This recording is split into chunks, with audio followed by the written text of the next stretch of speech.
एक छोटे से गांव में अमन नाम का एक समझदार और मेहनती लड़का अपनी माँ के साथ रहता था। अमन की उम्र ज़्यादा नहीं थी, लेकिन वह अपनी उम्र से कहीं ज़्यादा समझदार था। उसके पिता इस दुनिया में नहीं थे, इसलिए घर की जिम्मेदारी उसकी माँ पर थी। अमन स्कूल जाने के बाद गांव की एक छोटी सी दुकान पर काम करता और शाम को जो भी पैसे मिलते उन्हें अपनी माँ को दे देता। उसकी माँ हमेशा उसे एक बात समझाती थी, बेटा ज़िंदगी में पैसे कम हो जाए तो कोई बात नहीं, लेकिन ईमानदारी कभी कम नहीं होनी चाहिए। अमन अपनी माँ की यह बात हमेशा याद रखता था। उसका सबसे अच्छा दोस्त मोहन था। मोहन अमन से बिल्कुल अलग था। वह थोड़ा शरारती था और अक्सर कहता, अमन ज़िंदगी में आगे बढ़ने के लिए कभी कभी अपने बारे में भी सोचना चाहिए।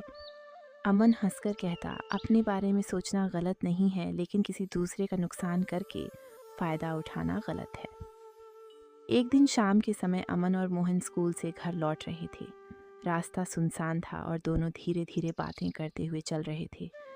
तभी अमन की नज़र सड़क के किनारे पड़ी एक भारी सी कपड़े की थैली पर गई। उसने थैली उठाई और खोल कर देखा तो उसके अंदर बहुत सारे पैसे और कुछ ज़रूरी कागज़ रखे थे। अमन कुछ देर तक चुप रहा। इतने पैसे उसने अपनी ज़िंदगी में कभी एक साथ नहीं देखे थे। उसके मन में आया कि इन पैसों से उसकी माँ के घर की टूटी छत ठीक हो सकती है, उसकी स्कूल की फ़ीस भर सकती है और नई किताबें भी खरीदी जा सकती हैं। तभी मोहन ने थैली देखकर कहा, अमन इसे घर ले चलते हैं, शायद भगवान ने हमारी मदद करने के लिए भेजा है। अमन ने उसकी तरफ देखा और बोला, हो सकता है ये किसी और की ज़िंदगी की सबसे बड़ी ज़रूरत हो। अमन ने थैली अपने हाथ में रखी और दोनों गांव की तरफ चल पड़े। मोहन रास्ते भर अमन को समझाता रहा। वह कहता, देख अमन, हमें पता भी नहीं कि इसका मालिक कौन है। अगर हम रख लें तो किसी को पता नहीं चलेगा। अमन कुछ नहीं बोलता, बस अपनी माँ की कही हुई बात याद करता रहा। आखिर उसने कहा, अगर किसी ने हमारी मेहनत की कमाई खो दी होती और कोई दूसरा उसे रख लेता तो हमें कैसा लगता। मोहन के पास इसका कोई जवाब नहीं था। दोनों कुछ दूर आगे बढ़े ही थे कि उन्हें एक बूढ़े आदमी दिखाई दिए। वह घबराए हुए सड़क के किनारे कुछ ढूंढ रहे थे। कभी ज़मीन देखते, कभी अपनी जेबें देखते और फिर परेशान होकर इधर उधर घूमने लगते। अमन उनके पास गया और पूछा, बाबा क्या आप कुछ ढूंढ रहे हैं? बूढ़े आदमी ने परेशान होकर कहा, बेटा मेरी एक थैली कहीं गिर गई है। उसमें मेरी कई महीनों की बचत और कुछ ज़रूरी कागज़ थे। वह पैसे मेरी बेटी की पढ़ाई के लिए जमा किए थे। अगर वह थैली नहीं मिली तो उसकी पढ़ाई रुक जाएगी। यह सुनकर अमन ने तुरंत वह थैली बूढ़े आदमी के हाथ में दे दी। बूढ़े आदमी ने थैली खोली और अपनी चीज़ें देखकर उसकी आंखों में खुशी आ गई। उसने अमन के सिर पर हाथ रखा और कहा, बेटा तुमने आज मेरे पैसे नहीं, मेरी बेटी का भविष्य वापस किया है। मोहन यह सब चुपचाप देख रहा था। बूढ़े आदमी ने अमन को इनाम देने के लिए पैसे निकालने चाहे, लेकिन अमन ने हाथ जोड़कर मना कर दिया। उसने कहा, बाबा मैंने सिर्फ वही किया जो सही था। बूढ़े आदमी ने मुस्कुराकर कहा, तुमने मुझे आज एक ऐसी चीज़ दी है जिसकी कीमत पैसों से कहीं ज़्यादा है, भरोसा। उस दिन घर लौटते समय मोहन बिल्कुल शांत था।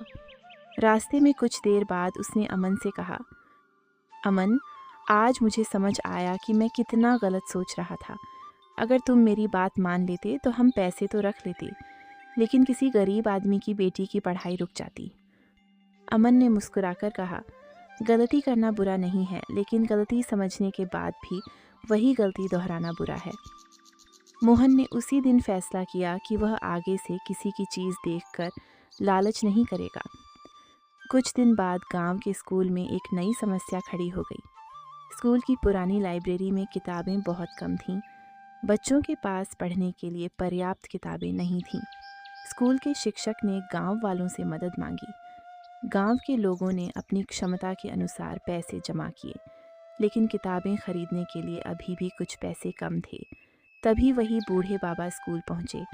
उन्होंने शिक्षक से कहा, मैं लाइब्रेरी के लिए बाकी पैसे देना चाहता हूँ। अमन ने जब यह सुना तो वह उनके पास गया और बोला, बाबा आप बच्चों के लिए इतना क्यों कर रहे हैं?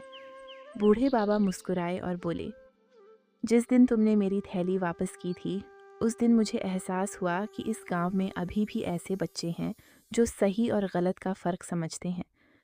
मैं चाहता हूँ कि गांव के बाकी बच्चे भी ऐसी ही सीख लें। उन्होंने स्कूल के लिए किताबें खरीदने में मदद की। जब नई किताबें लाइब्रेरी में आईं तो सारे बच्चे खुशी से झूम उठे। मोहन ने अमन से कहा, अगर उस दिन तुमने पैसे अपने पास रख लिए होते तो शायद आज ये किताबें यहाँ नहीं होती।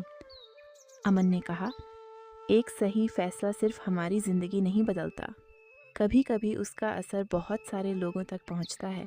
कई साल बीत गए। अमन बड़ा होकर गांव के बच्चों को पढ़ाने लगा और मोहन ने गांव में अपनी एक छोटी सी दुकान खोल ली। दोनों दोस्त आज भी एक दूसरे के साथ थे। जब भी गांव में कोई बच्चा किसी चीज़ को लेकर लालच करता तो मोहन उसे अपनी पुरानी कहानी सुनाता और कहता, मैंने भी कभी सोचा था कि किसी की खोई हुई चीज़ अपने पास रख लेना समझदारी है, लेकिन अमन ने मुझे सिखाया कि असली समझदारी सही चीज़ चुनने में है। अमन की माँ अपने बेटे को बच्चों को पढ़ाते हुए देखती और गर्व से मुस्कुराती। एक दिन अमन ने अपनी माँ से कहा, माँ, आपने बचपन में मुझे जो बात सिखाई थी वह आज भी मेरे साथ है। माँ ने पूछा, कौन सी बात? अमन मुस्कुराकर बोला कि पैसे कम हो जाए तो कोई बात नहीं, लेकिन ईमानदारी कभी कम नहीं होनी चाहिए। माँ की आंखों में खुशी के आंसू आ गए। उस दिन अमन को एहसास हुआ कि इंसान की असली पहचान उसके पास कितने पैसे हैं इससे नहीं होती, बल्कि इस बात से होती है कि मौका मिलने पर वह क्या फ़ैसला करता है। कहानी की सीख है, ज़िंदगी में कई बार हमारे सामने लालच और ईमानदारी के बीच चुनाव आता है। गलत रास्ता थोड़े समय के लिए आसान लग सकता है, लेकिन सही रास्ता हमें ऐसा सम्मान देता है जो पैसों से कभी नहीं खरीदा जा सकता। इसीलिए परिस्थिति चाहे कितनी भी कठिन क्यों ना हो, हमेशा ईमानदारी और सही रास्ते को चुनना चाहिए, क्योंकि एक छोटा सा अच्छा फैसला भी किसी की पूरी ज़िंदगी बदल सकता है।